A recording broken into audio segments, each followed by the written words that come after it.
Folks, this is Tom Opry, your host to the podcast where we ask the tough questions regarding man's impact on the world's wildlife. Raw and unfiltered, we strive to help you fully understand the real issues at hand. Our goal, ensuring the world's wildlife and wildlife habitat exists forever. Stay tuned for another edition of Shepherds of the Wild. We're here with, is it doctor, professor? All of that. All of that. Yeah. Ph.D. Master's degree. I did Stuart Marks from North Carolina, who grew up in the Belgian Congo and has spent over 6 decades researching the relationship between the Bisa people in what would be northeastern or eastern Zambia along the Luongo River system there, and their relationship with wildlife. Mm-hmm. I remember going up the Congo as a kid. We had to take the train up from Matadi on the coast up to Leopoldville, as it was called then, on Stanley Pool.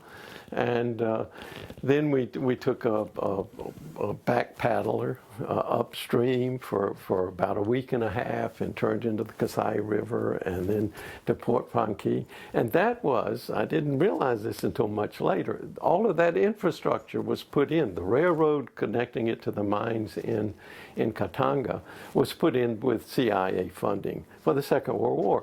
It was the Belgian Congo that supplied the uranium that made the bomb that destroyed Hiroshima and brought World War II to an end. Didn't know that. That was part of the silence of those times. But it was quite a scene. And then when I came back to college in 1957, what was on the reading list in literature on my freshman year was The Heart of Darkness by Joseph Conrad. And that set me to thinking right there that something had happened, because our parents were sincere about what their mission was, and they didn't want to disturb our childhood, because that's a great place to grow up, really, in the sense. And I made the most of it, because one of my father's clients was the Belgian game warden, who was an early administrator who had brought the South Kasai under control, and he had a game reserve, and he befriended me and got me all kinds of connections worldwide in conservation, because my first act was really trying to figure out hunting and going to the family farm. Made me realize that there were things there that people found interest in animals, in hunting, and that's become a theme of my life, in the sense of hunting, because it is a human activity, has a lot of connections to that, and makes ways to realize the order in a whole bunch of phenomena, because people just don't hunt because it's there. They make it their own in a cultural way. And animals have meaning in that sense. So wildlife management as a exclusive discipline, in the sense of a biologist, is something different.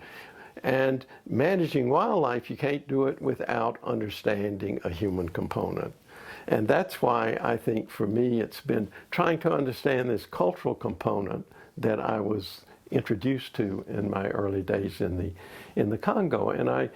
And when I got to be a teenager, I had license from my parents to go out and with the Congolese and settle. We read Walden, Thoreau's Walden, and how he had spent 2 years on a pond, Walden Pond.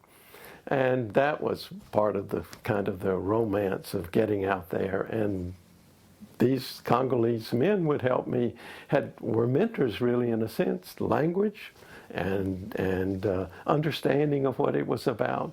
And they would raise questions about the Congo's past, new information to me. My parents weren't interested in that for sure, and they might if they knew what was happening out there and what I was being informed about. They wouldn't have let me go and experience that, have those kind of experiences. So it was something that I had to internalize and let it come out later on in different experiences. And so we went on furlough after 3 years and back to the States, and I realized I was a stranger because even the culture that I knew as a kid had changed very rapidly. And the kid and my own age mates really had other things. They had interests that I didn't have. You know, I had other interests, and it certainly wasn't in the nature. It was more acquisitive and materialistic and of that nature. That was your friends back home. Yeah, back in Wilmington, right? Yeah. And then we went to Belgium because that was part of the other thing, a different language, a different setting, and these were the colonialists, and my father wrote the laws of the Belgian Congo for dentistry because it was new, so he had to interpret a lot of the things here, and he had connections with UNC. Dental school. He helped found that before he left, so he had something to go back on. And the UNC Dental School helped him in terms of the early part of the Second World War, with where you would pedal the drills, right, while you were drilling, and they got all that, which was helpful to him. And that institution is still going on. But I went to Belgium, and that's where this game warden, Belgian game warden, was helpful in setting up contacts for me in the museum, because the Belgians were interested in taxonomy, in that what is there biologically in the Congo that they felt like to control. And that's the first emphasis in terms of, that was natural history was about, because that left an imprint of European science at that particular agency in terms of collecting. What is it? How does it fit into what we know about the animals around us? That taxonomy is still European science, and that's the science that we all have too. And that may seem to have universal value as scientists, right? Because you have to know exactly what you're dealing with, and other people who read your articles to do that as well. But it's the cultural stuff that is much more important.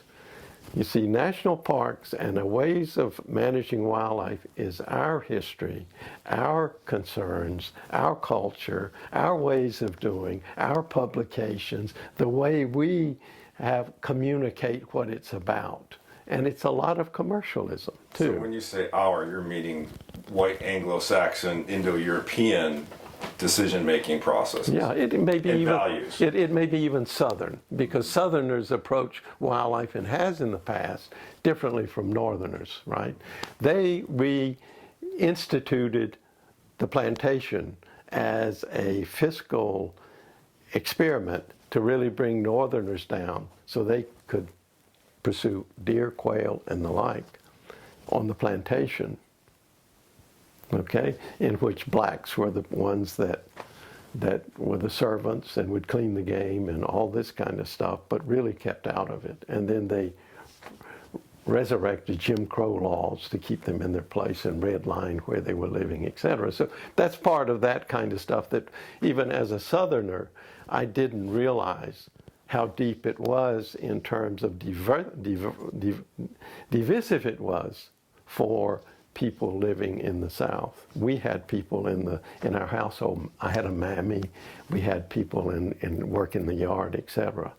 And they were friends. They were friendly. So there's a parallel, though, between what you grew up here in the South and with what you experienced in the Belgian Congo, correct? Mm-hmm. I had to deal with that, right? I had to deal with that. And part of it was, look, I had to deal with the realities there in the Congo, and not being able to discuss this kind of stuff with my that I was learning from my Congolese friends, that they were telling me. They were asking me, who are these Belgians? Who are these Belgians in terms of trying to tell us what to do, to change us, to be like them? I mean, there was something universal about being civilized as compared to the savage or the barbarians that you were trying to uplift. And this is the kind of the development enterprise that Europeans and the Northern Hemisphere has always tried to leave their imprint on. In Africa, it's always known as a place where things don't work right. It's a dark continent. It's a lot of things that are unreal and is not part of our world at all. And national parks is that too. It may be in Burns's film the best idea that Americans ever had, but it's our ideas. And it's not universal values. And it's not something that people else are going to just take on and absorb because we've done it. We've gotten there first. They're going to adapt it. That's how ideas, technology are always adapted.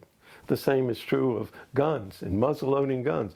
When European rearmed, they sent all of their surplus muzzle loaders that they fought wars with, deadly wars with, over there, and they were traded for ivory and rubber and all kinds of stuff, and they're still there. In the Congo,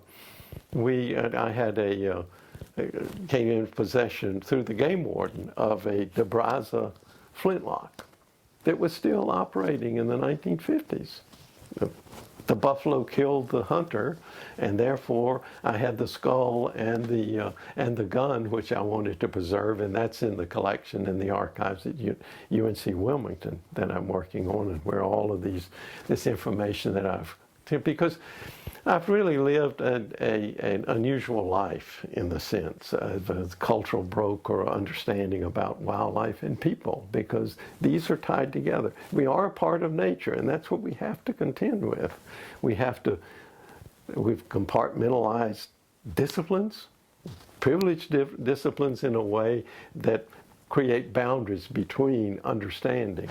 And so I've tried to be first getting into wildlife and using that as a mechanism of exploring literature and history and language and culture, anthropology as well as biology, but also being credentialed as a biologist. And in a sense, an interview with you brings me full circle in the way of very telling to me and very satisfactory to me that I'm coming back to deliver this to biologists, because biologists have not really been enamored with what I've been about in terms of trying to study and understand, because that's what it seems to me was the mystery of my life, is trying to understand how this is a place and a cultural-based phenomena that we all have to deal with. And it's hard, because when you think about it, it takes a lifetime to learn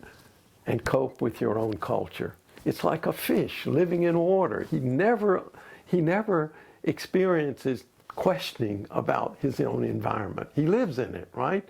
He gets his food, he gets his oxygen. It only confronts it when you catch him and you take him out of it. And then he wiggles around and struggles, and then hopes that he ends back in a pond, in water, to revive himself or not. Right? And that's a struggle that has been part of that lifestyle too, is how do you juggle all of these uncertainties for a long time until you can really put them together? And that's what I'm in the process of doing now, after a life, an interesting life, for me at least, and an adventure. Putting it all together so that other people can understand and live from it. Yeah. But to have all that, you did a whole bunch of education. What was the process, and what did you do? You mean? Where'd you go to school? Okay. Let's lay it out for everybody, because we're going to have people from all over the world that are going to listen to this. Okay. So we want to be able to substantiate that you're just not an old crazy guy. Some people still think so, right? Yeah. This is my occasion to say I'm not so crazy after all. Maybe worth listening to. So I did that, and then a Fulbrighter I could go any place that I wanted to, either Berkeley. Berkeley was kind of far because my parents were still in the Congo when I graduated at NC State. But there was this Fulbrighter who was a little bit closer in Michigan State, and there's a graduate student at NC State at that time, and he said, well, why don't you come up with me and meet this guy? And so I did. And that was George Petrides, who had spent a year as a Fulbrighter in Kenya, and had worked on policy, wildlife policy, and also grazing grazing and large mammals. He counted elephants and did some of the population dynamics, etc.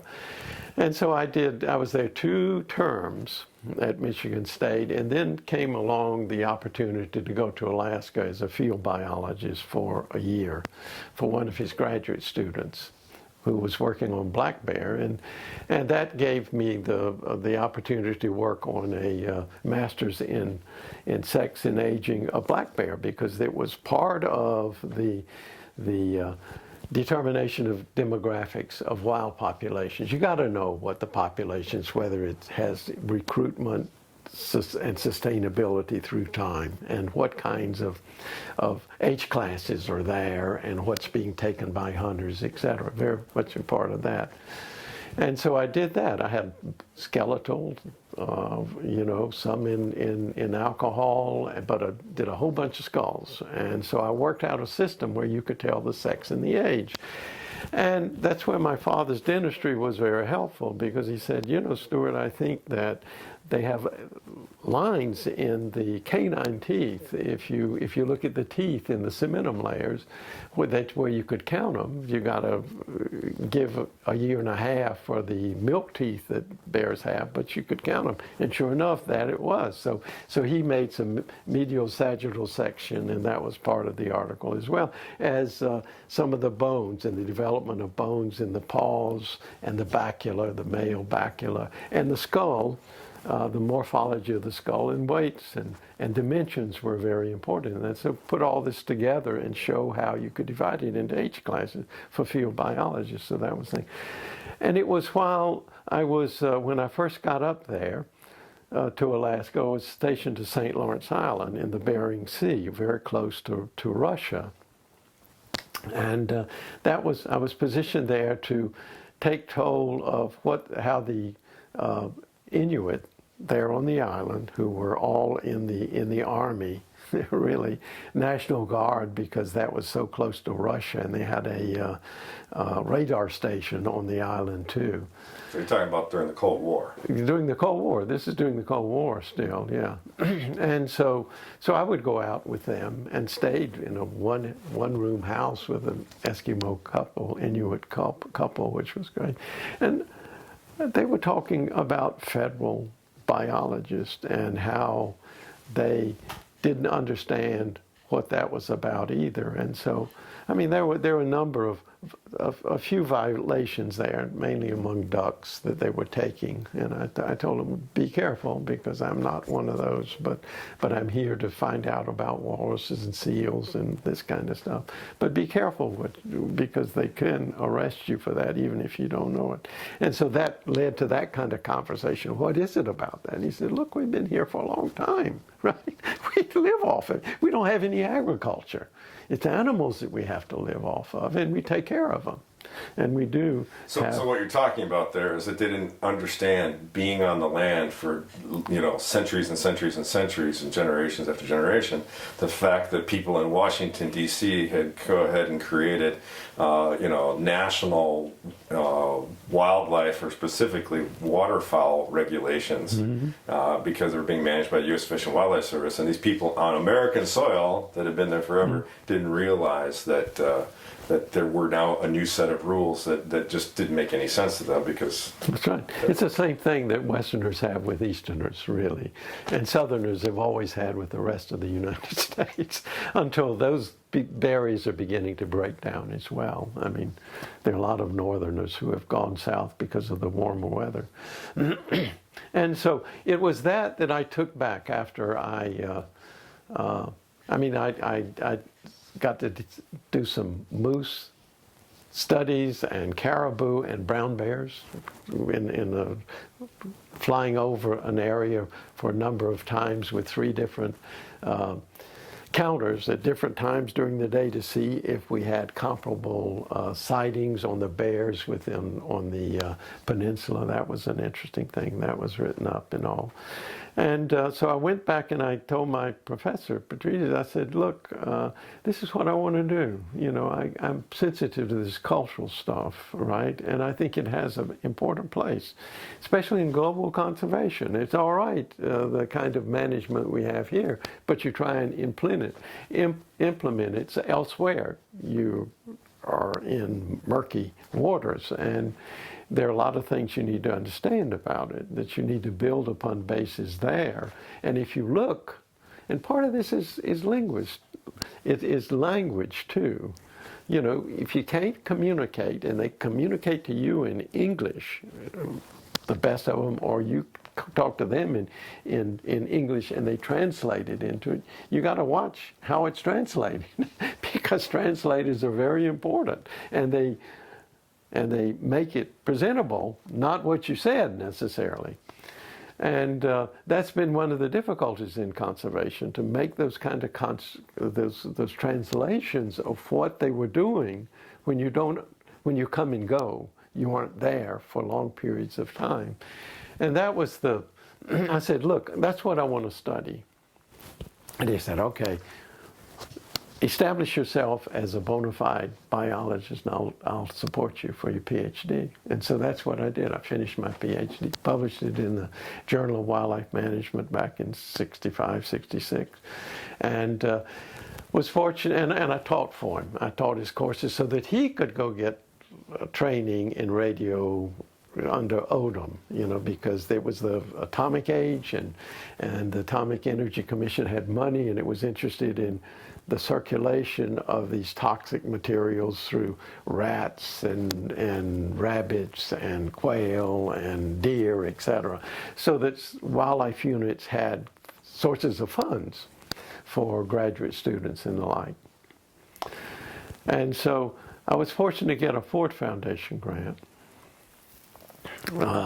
through some contacts in Washington and the like, who suggested that, you know, these were available, and through the African Studies centers that were being established too, because the idea was, if America was going to take a leading role in the world, there had to be knowledge bases upon which any kind of development could contend. And so that was the beginning of aerial studies, in which African studies were different, the Asian studies, and South American studies was very much a part of the education.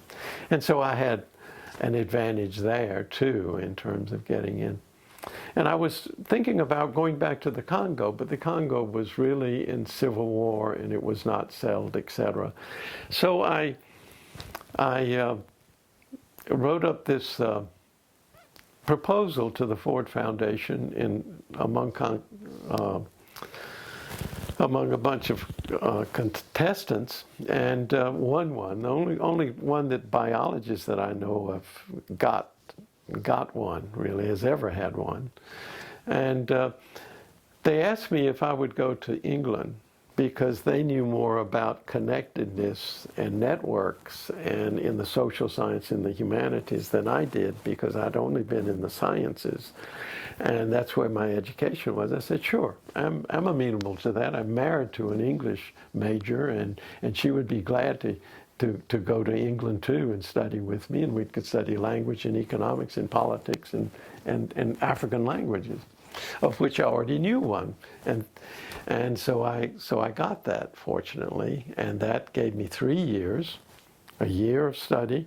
I had another grant to start studying Bimba, which was a cognate of the Bisa, Chibimba, and then Chuluba was what I learned as a child in the Congo and had a grounding of that too. So these are these African languages. The African languages, So right? you were actually, were you at a university in England, or? Yeah, I did London School of Economics and Political Science, and LSE, the London School of Oriental and African Studies, University of London. I mean, it was a great time. And Martha and I spent most of our time either riding the rails, going into town because we had to live way out in Golders Green, and reading. God, we just covered a lot of materials. And this is when biologists were also beginning to the International Biological Program, setting up reserves and finding ways of turning the game reserves that were already there, putting locks on them in terms of national parks, politically, kind of making them mainstays on a landscape. And so I met a lot of biologists there too, and Petrides was there, etc.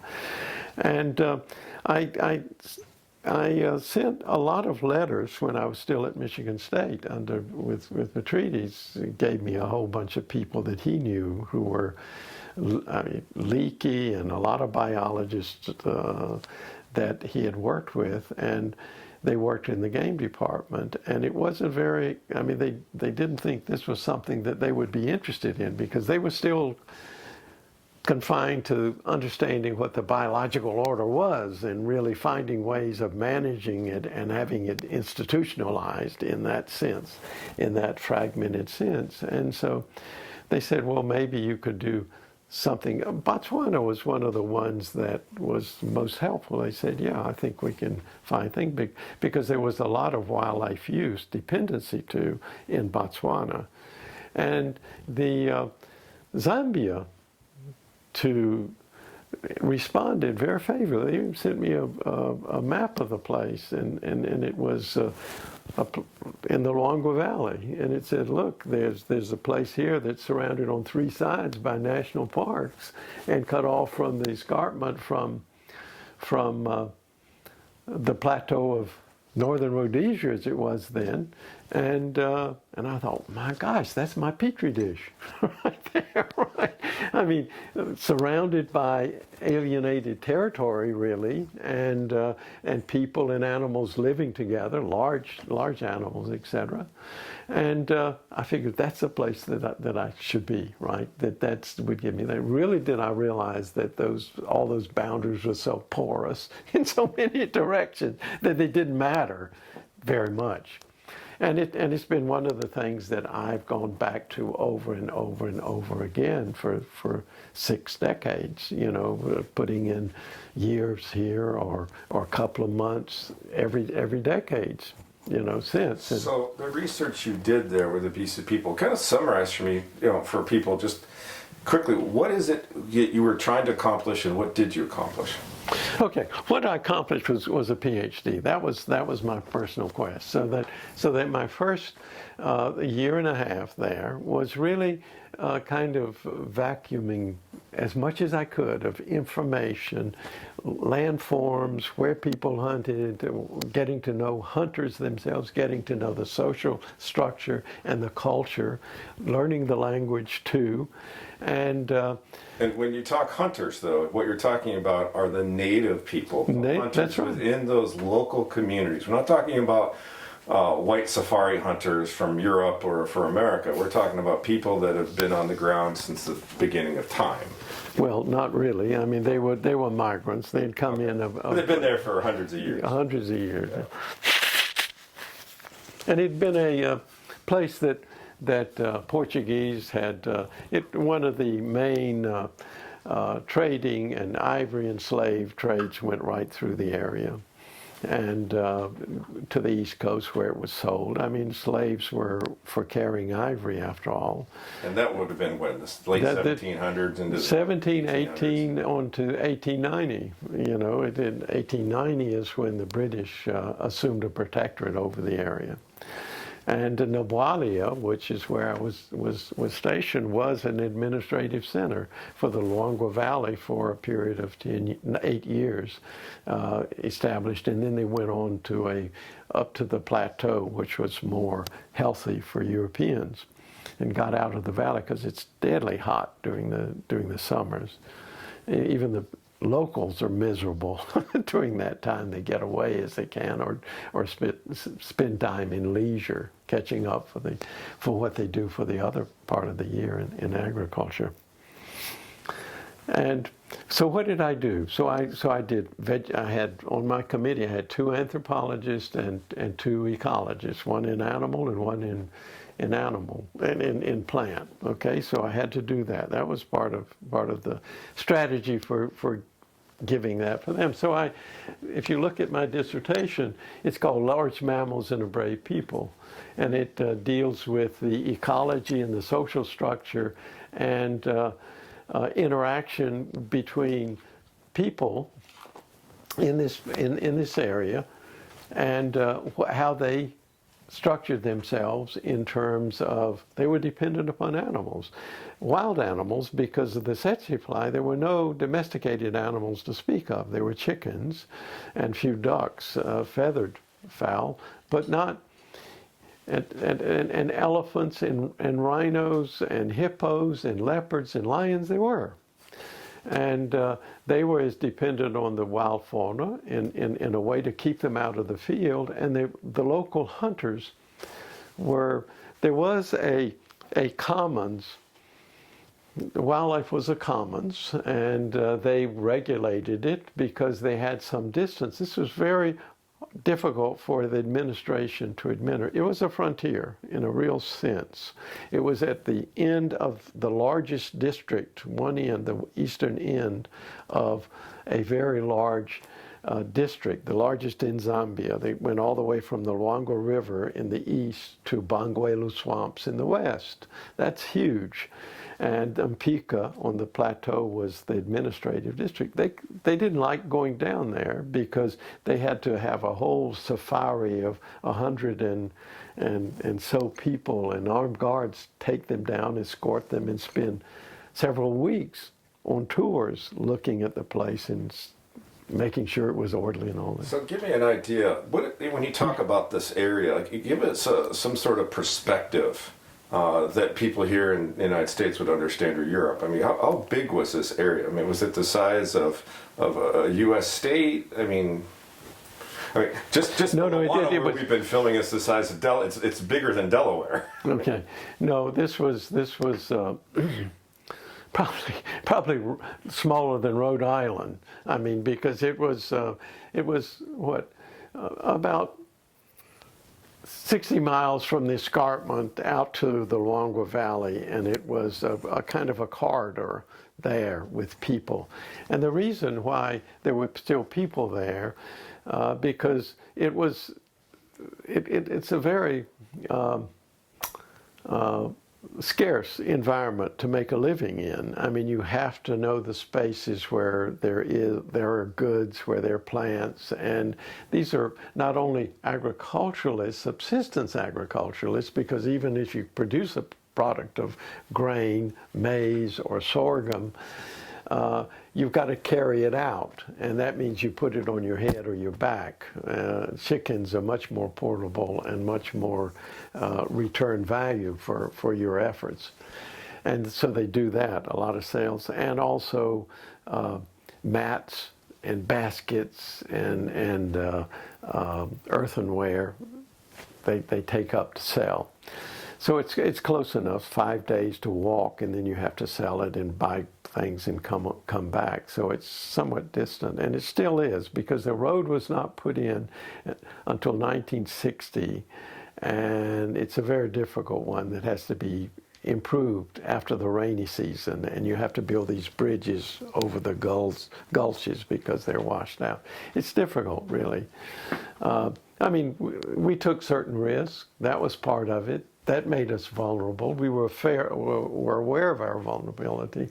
And I think that being aware of the vulnerability, we don't like to show our vulnerability, really, but people can pick up on it. And I think people were receptive, very receptive to that, knowing that I had privileges as a European, but I didn't act on them. I wasn't going to tell them anything. I wanted to learn. I was a child, and that's what I said. I'm a YJ. Look, tell me. You're elders. You tell me what it is. Let me ask questions. I'm not in medicine. I don't have medicine. I have medicine for myself, and I'll help out. And Martha would go and teach at the school. That was our contract. And I said, look, only thing I can give you is politically I can help you in the sense of putting what you tell me into a book form so that other people in Zambia will know about the Bisa and their significance. You've got animals. You've got things here that are worth being. The Bimba have an ethnography. I'm going to write one on you. Help me write it. You know, help me, and I'll do it. And that's what I had. That was the contract, really. And they became friends. They weren't subjects like anthropologists often are, you know, but I had to keep my distance. I couldn't become involved. The way of becoming involved is to marry, right? That's how you bring immigrants in, right? I said, no, I've got a wife. I've got children. That's what it was. Our children were not born there. That was. So you got the Ph.D., and then that led to the next 50 some years of regular trips to Zambia, and you showed me one of the not a diary, but the data stacks that you guys have been putting together. Really, what was the result of 60 years? I mean, what did you guys do, and what's been the end result of this? It's a process. It's a process. You accept the contingencies, the risk, the uncertainties of, look, it's a mystery, right? And you tackle it slowly at certain times. And it seems to me that processes don't lend themselves to grand theory very well. I mean, and that's how most research is gone. I mean, you get a grant and it's only for some time, and you do what you can about that certain time, and then if you're in academics, you do something else because there's another grant that takes you somewhere else. And it wasn't intended that way. I was in that mold, but I learned that to get out of that mold takes certain risk and uncertainty, but you can do it if you want to. I mean, that's what America is about. You can make your dream live. And I think that's more realistically in terms of trying to deal with conservation issues and cultural issues and human issues, rather than expect that our lifestyle is universal and therefore the values are universal. Everybody wants to be American. They don't. They have their own identities. I, as a Southerner, have my own Southern identity that I use against when I'm conferring with Northerners or Westerners or whatever, that I can use. And there are others, white or American or anthropologist or biologist or historian, whatever we're talking about, has a language of its own that I have an identity in, because I have produced knowledge that has been replicated in journal of reference in each one of those. So that's what it's been about. It hasn't all just been about the Bisa, because I spent 15 years in rural North Carolina trying to figure out, taught at a small liberal, getting a PhD was one thing. And a PhD in biology, there wasn't much that I could do for in zoology in terms, it didn't translate because it had become more of a science, experimental, laboratory, those kinds of things, and field. There was field biology as well. But finding a job this was 1968 is when I finished my PhD. And Oklahoma State University had a position, as well as University of West Virginia. That was in forestry. And so I went down there and got that position.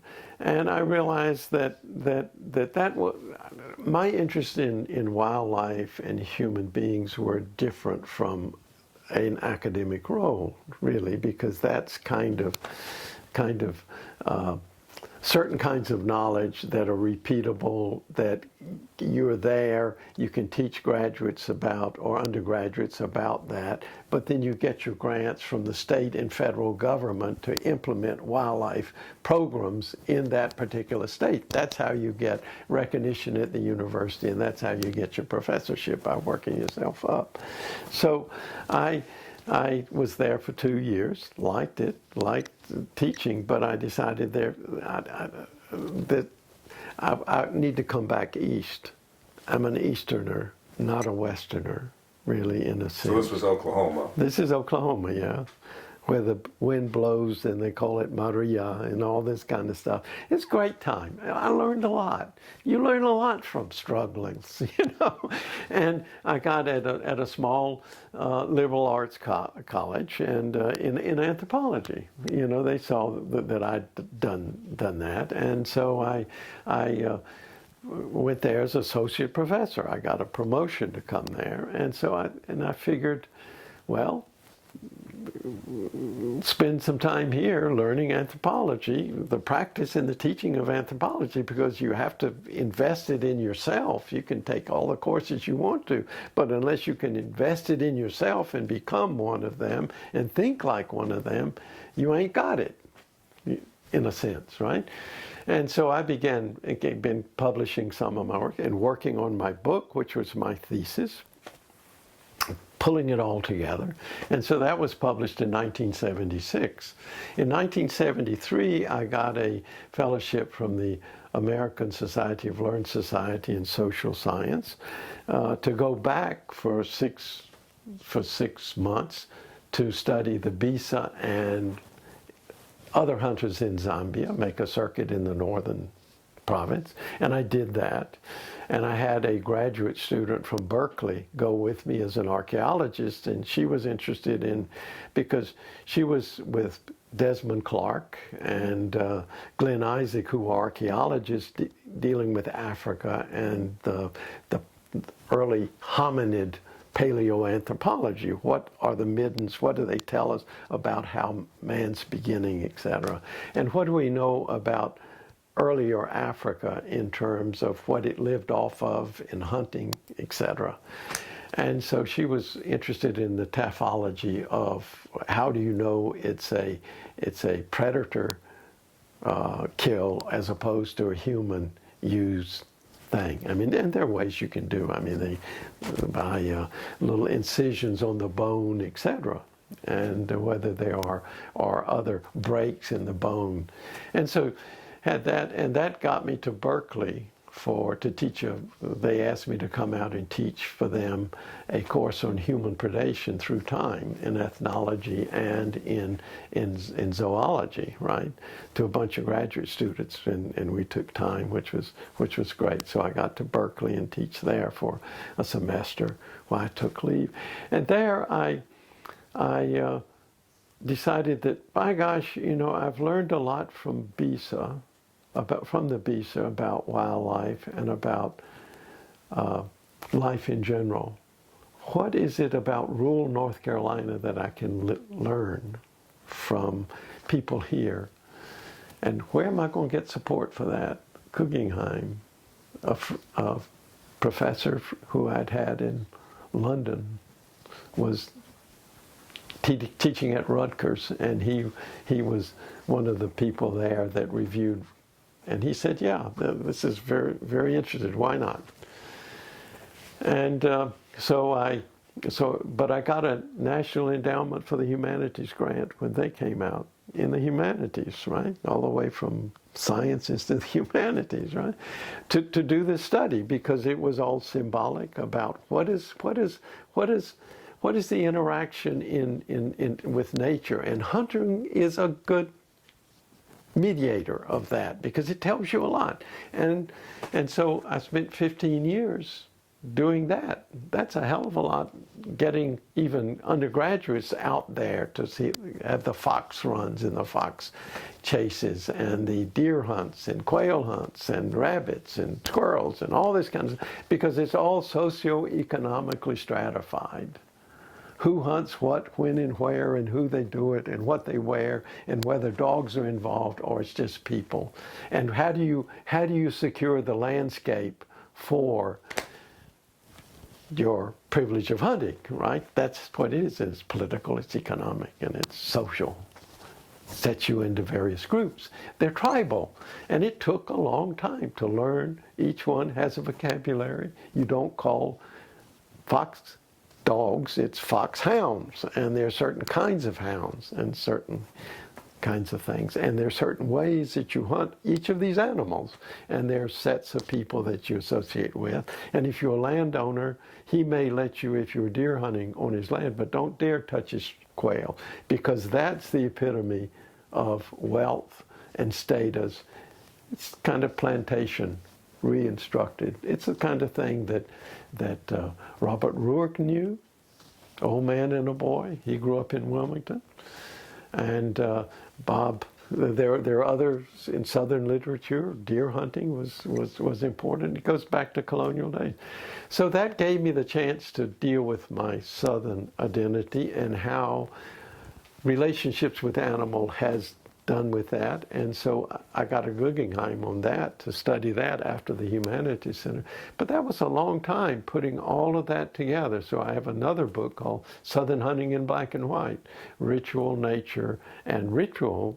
Was it Nature? I forget what it was, in the Southern Community, right? Published by Princeton, which was, again, then one of those prizes. Got me a prize in terms of writing.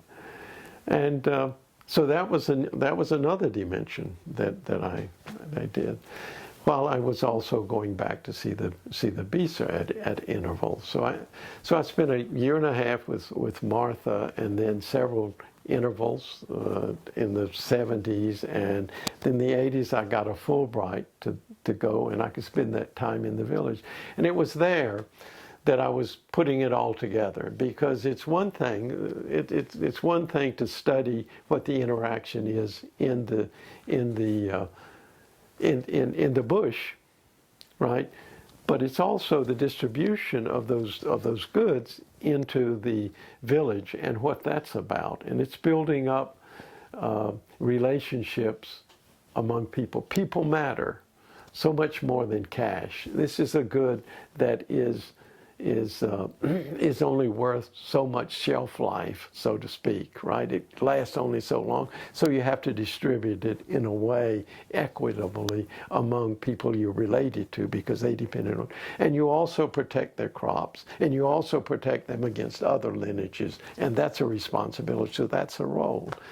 And I learned something about management, because they managed it, and I have records to show that it was somewhat in equilibrium, really.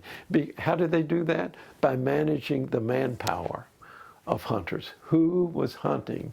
And it started with a dream. You ask them, I ask them, because I talked to, oh God, I don't know how many hundreds of hunters. It's a dream. It starts with a dream. And they have this configuration, and they're confused by it because it's a dream, and they go to their grandmother or their grandfather and say, what's this all about?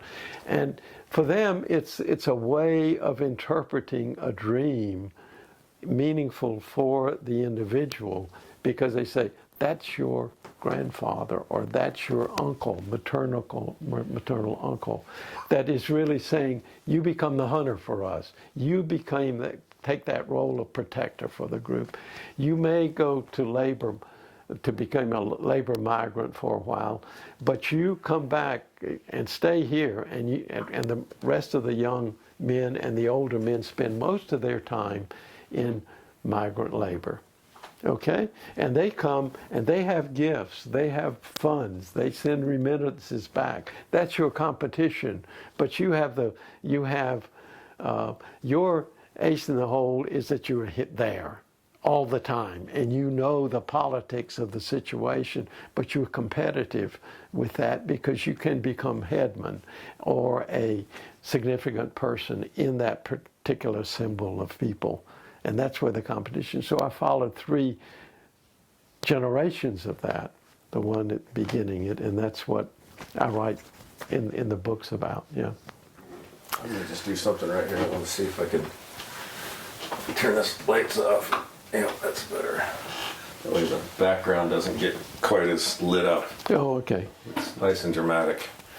So let's start to get some key things here. Last night we talked about a lot of different things. Okay. But let's talk about, well, since we were talking about earlier, let's talk about the film, Killing the Shepherd. Kind of give me your reaction to it, and that's lead into what transpires in Africa, what has and what's transpiring today, and really what the future holds. If wildlife is going to exist, kind of give me your 2 cents on what you think needs to happen after 60 years on the ground researching the issue. Okay. Yeah, I think there will be some wildlife will survive, that's for sure. What may not be survivable is the concentrations in national parks that we have today, which really caters to an audience that's visual and it's commercial, and it provides wealth for some people and dribbles down to a few individuals. It supports a few individuals. But that probably won't last too much longer, because when you really study it, it takes a lot of space to keep populations of animals viable and sustainable for a long time. They move over space, really.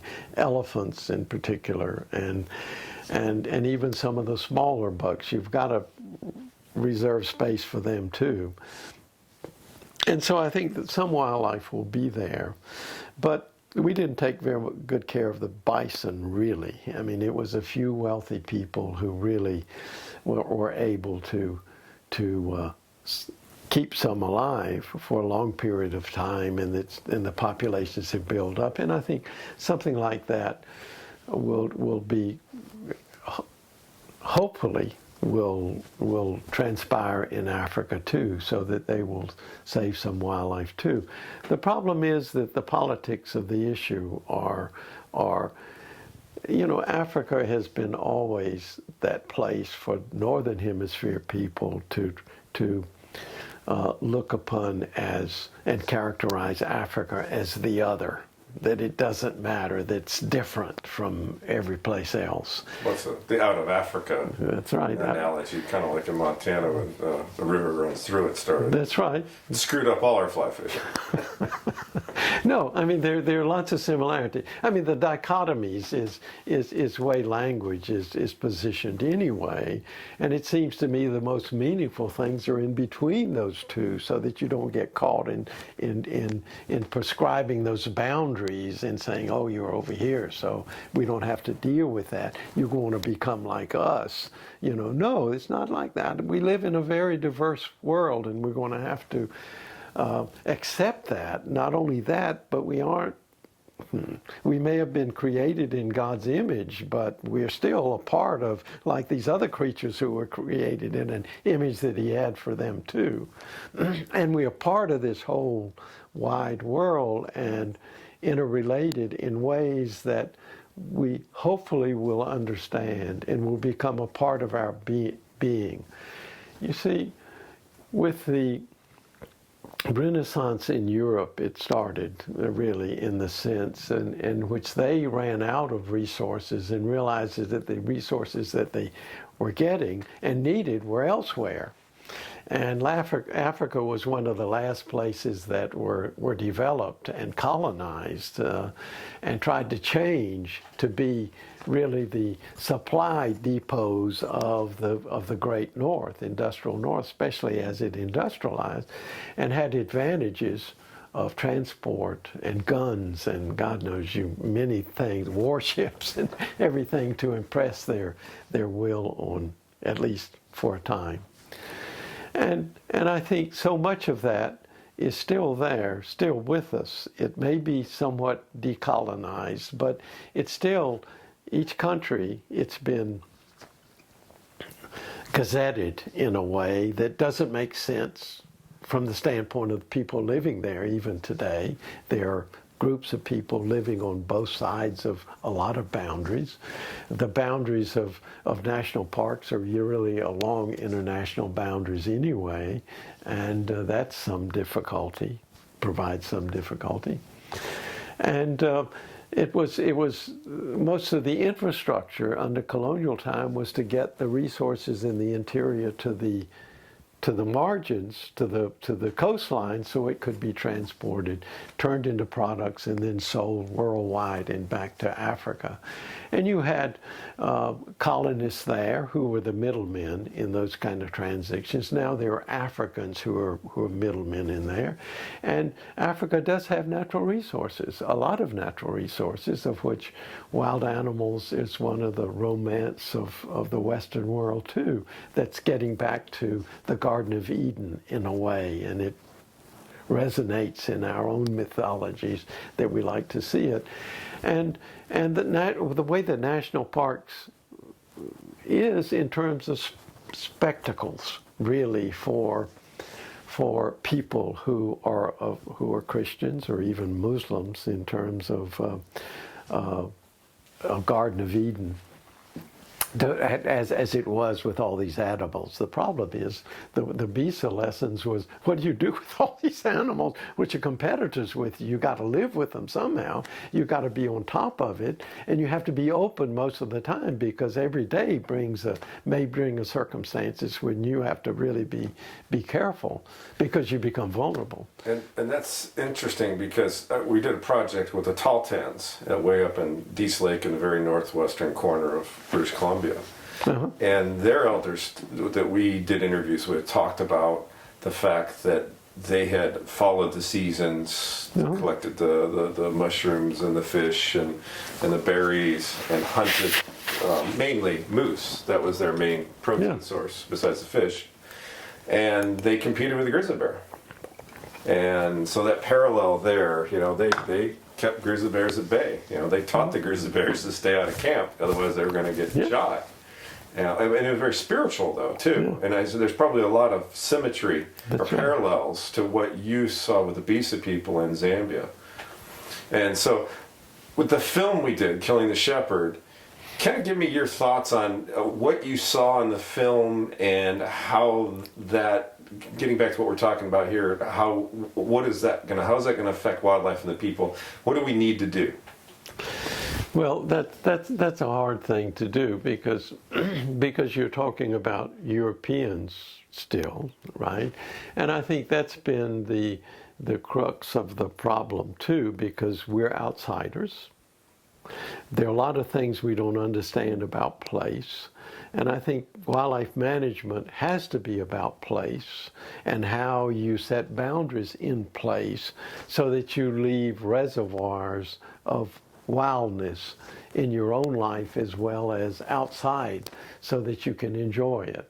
Okay? And that's difficult, because people have different values in wildlife. I mean, I mentioned tourists, that's economic, but I don't think tourists learn very much really about that, because if you look at it, it doesn't sit into our calendar of work, play very well. You don't work there, you go there to play. It's a holiday to reconnect to your work world, to get away from it all. And you're there to be entertained, really, to relax. You don't learn much in relaxation, okay? So there's one. There's that you go there to clarify those. So the tourists we're talking about, is this like the phototourism industry, or we're talking about the hunting industry?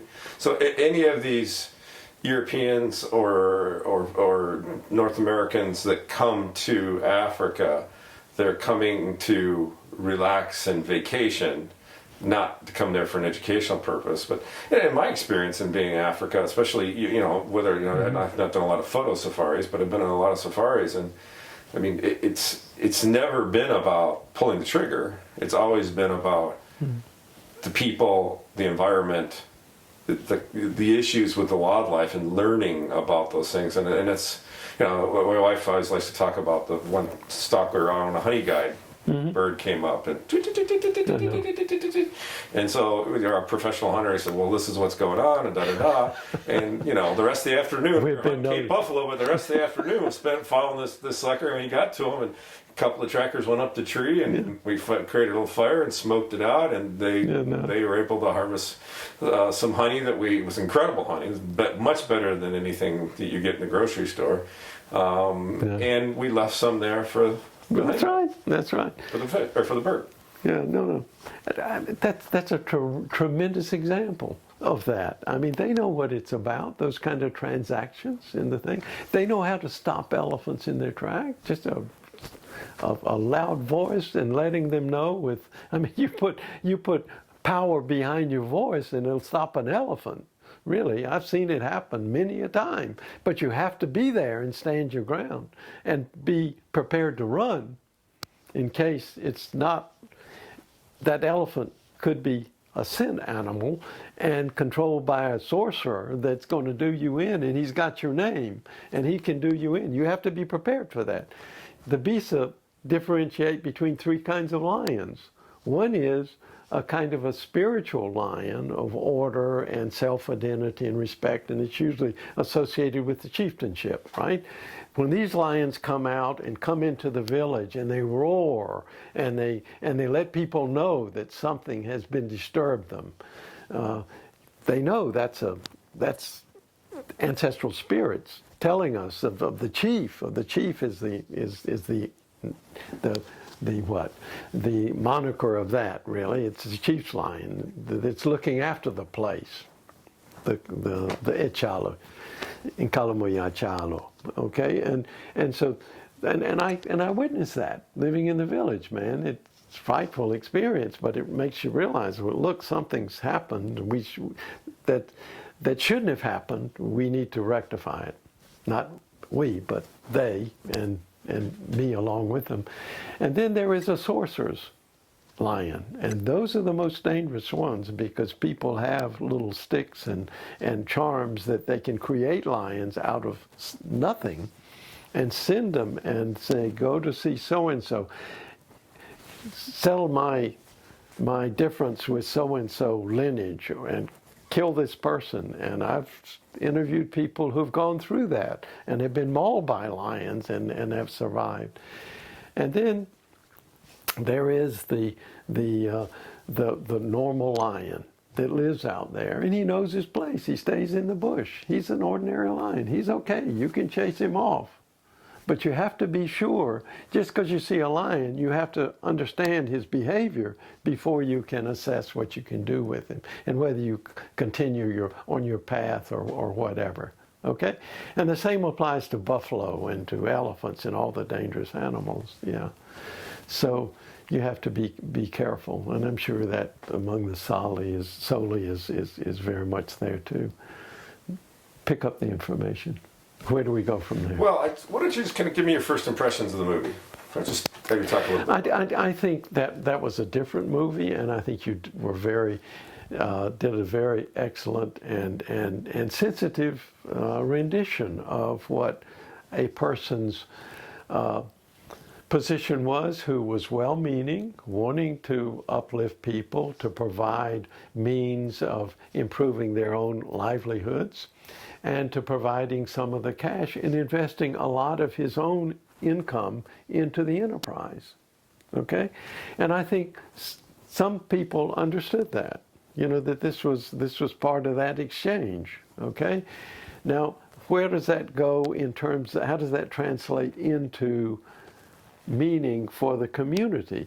I think it translates a lot for some of the people, but there are other people who are not there, who don't want to be there because they have other values and they feel that they want to find their own way out of poverty, not necessarily to conform to the way that it's going to give them an income according to some other kind of grand design.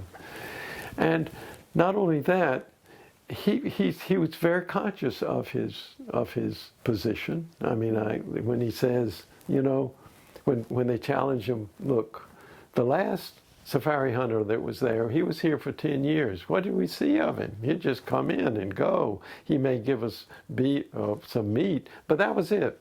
He didn't stay here. We don't know where he's come from.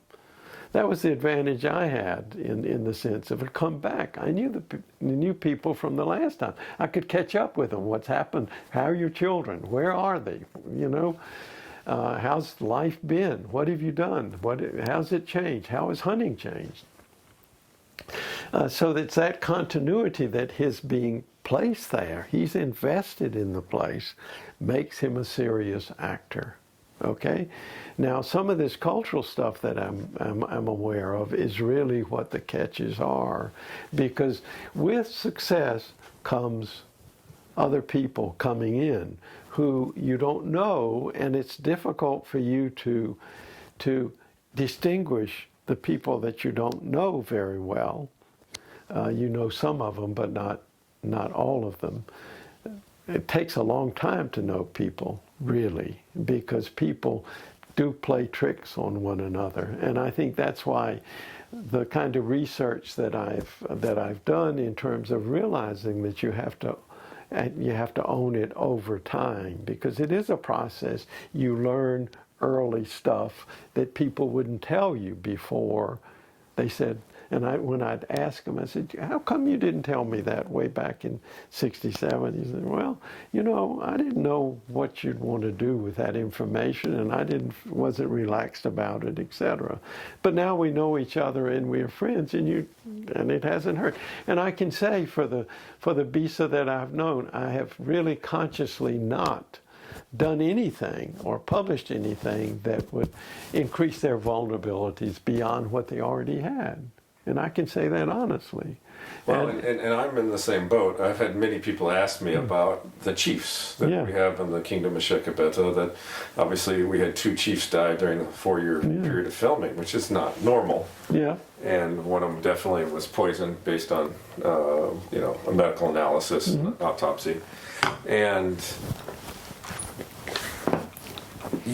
as you spend that time, like you said, as you spend more time there, people start to feel more comfortable with you.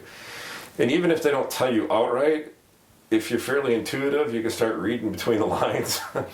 And there was things I knew I couldn't tell people, because if I put that in the film, even in a voiceover, it literally could put people's lives in danger. Sure. Because when we're talking about South African land speculators, I don't know if these are whites, if these are blacks, I don't know, I've never been told. I just know that there was incredible pressure put on both chiefs to sign over upwards of 40% of the area the size of Delaware, bigger than Delaware, to these people with no remuneration, no monetary anything return to the community.